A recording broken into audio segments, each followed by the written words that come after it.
A Taesa divulgou o resultado do primeiro trimestre de 2023. Será que ela teve queda no lucro? Não, ela não teve queda no lucro. Será que é o fim dos dividendos? Também não. Bem-vindo ao canal Top Ações. Importante o like no seu vídeo, então deixa o like e também se inscreva no canal ativando o sino, tá?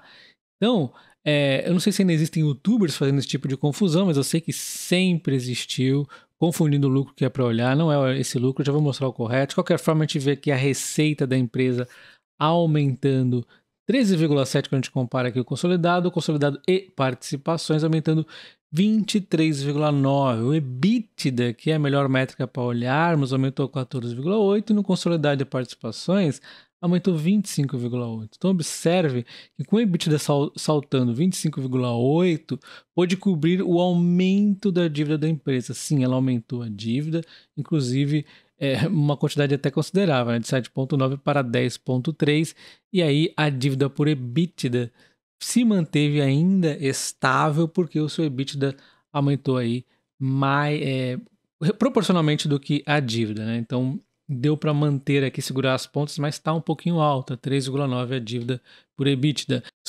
Uma empresa de transmissão ela recebe pelas disponibilidades de linhas e houve uma queda na disponibilidade de linhas, porém ainda dentro do normal.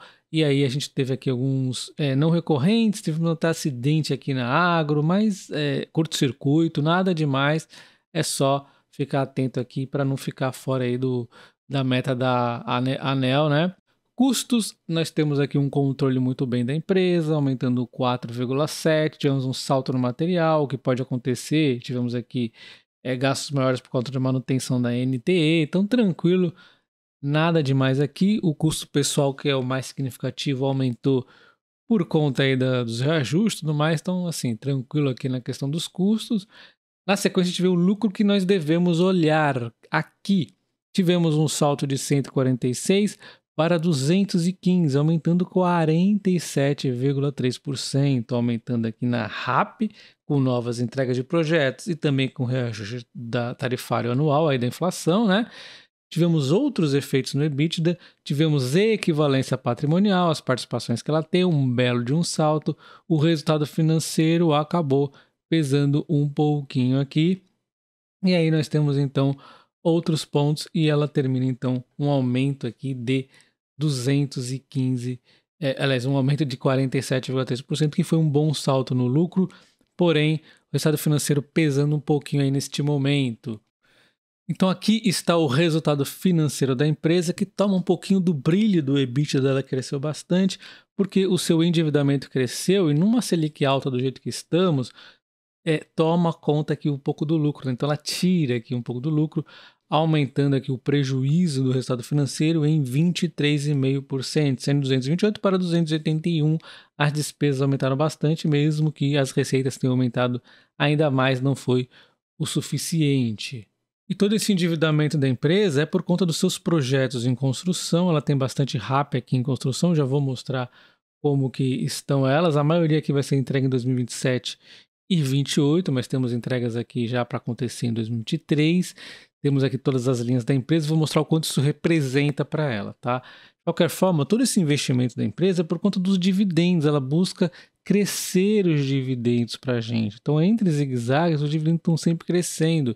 Não, só que não existe mágica. Se ela paga dividendos e investe, o endividamento acaba aumentando um pouco, como nós vimos, e mesmo assim ela está passando muito bem por esse período, diga-se de passagem. Vamos ver então o que representa esses investimentos para ela. Temos aqui a empresa, então, tem RAP hoje operacional 3,178, 100% aqui.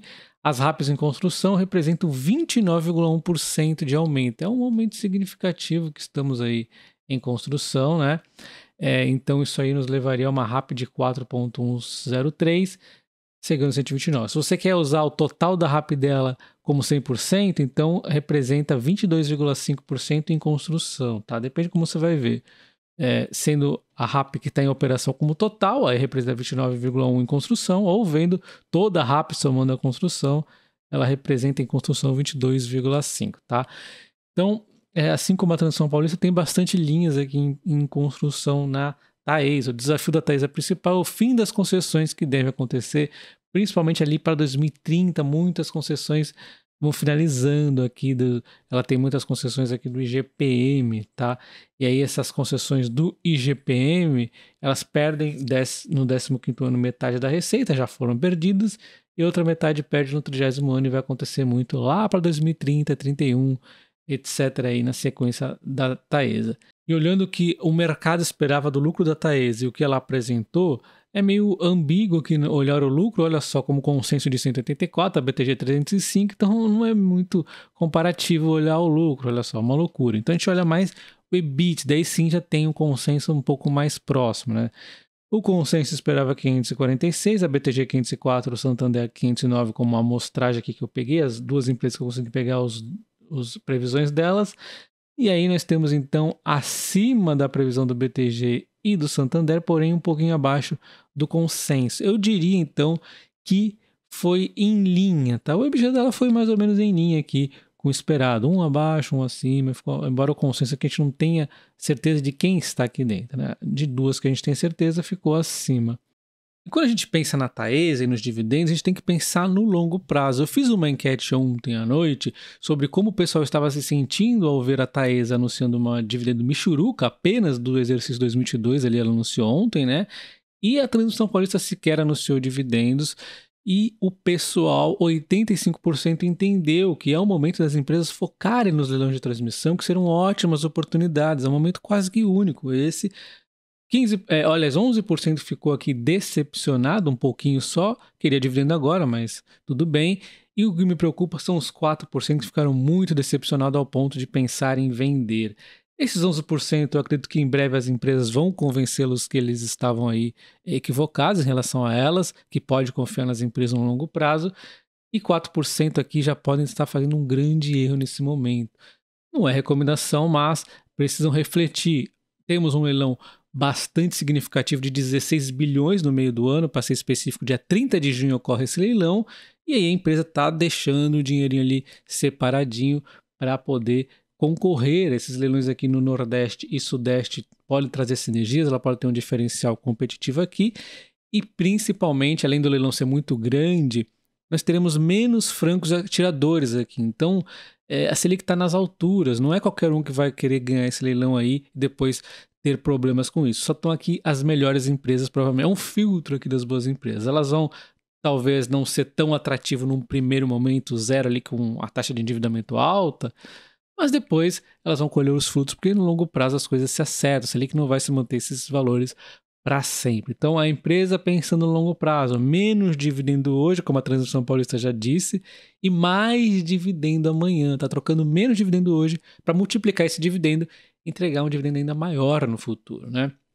Então, falando finalmente do dividendo, o da Transmissão Paulista é 0, né?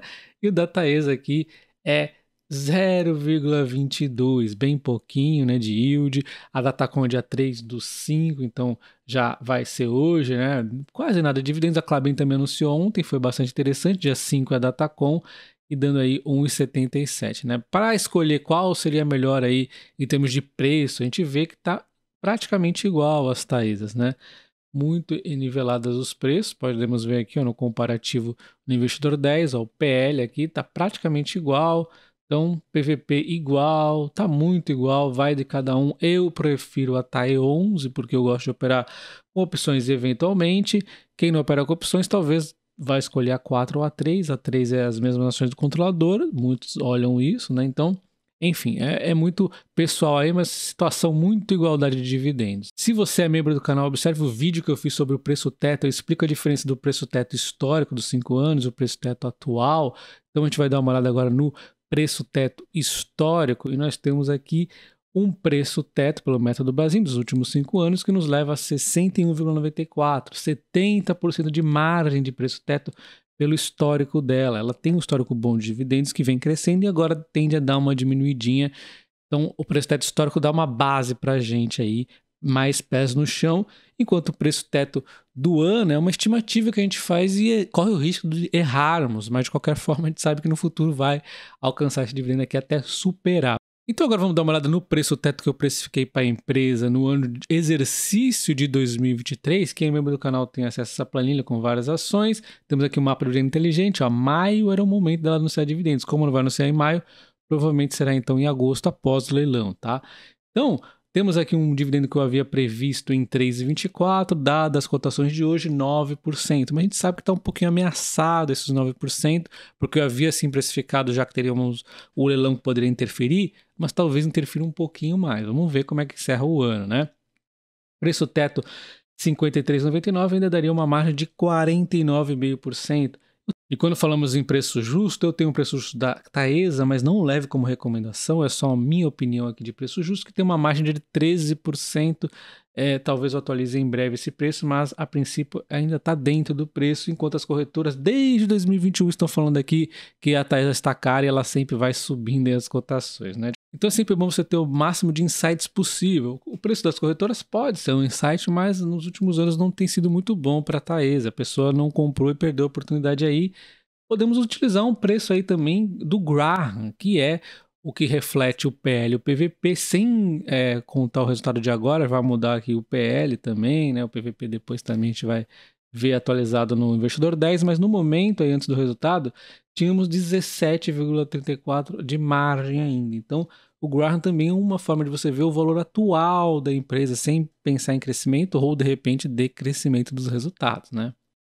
E ontem a Taesa veio via fato relevante comunicar que a BlackRock, a gigantesca BlackRock, aumentou a participação na empresa, passando a deter agora 5,176 de ações preferenciais. Tem também aqui a questão de instrumentos derivativos, tudo mais, representando 0,214. Quando a BlackRock, a gigantesca BlackRock, aumenta a participação na Taesa, significa que provavelmente ela está vendo aqui uma certa oportunidade, com as ações dando uma realizadinha por conta dessa questão dos dividendos e tudo mais diminuindo aí, as ações caem, a BlackRock pensa no longo prazo, uma holding aqui, é um grupo, né, na verdade, que investe sempre pensando no longo prazo, eles vão lá e aumentam a participação na Taesa. Quer dizer que eles estejam 100% certo? Óbvio que não, né? Eles podem errar como qualquer outro, mas é uma gigante que não costuma errar muito aí no longo prazo, né? E a Taesa no último ano fechado tem caído 12,7%, que é relativamente raro para essa empresa. Eu gosto da Taesa na casa dos 33 e pouco, eu vendo puts a mais ou menos a esses valores aqui, às vezes um pouco abaixo, só que ela não tem pego esses valores aqui. Então tá virando tudo pó, não tenho comprado a Taesa por conta disso e porque eu estou um pouquinho mais de olho na transação paulista. E deixa nos comentários, você tem comprado a Taesa? Tá de olho nela? Ou de repente ainda acha que ela está muito cara, tem que cair muito para você poder comprar. Por enquanto eu não comprei, mas sigo aí de olho. Um abraço, até o próximo vídeo. Valeu!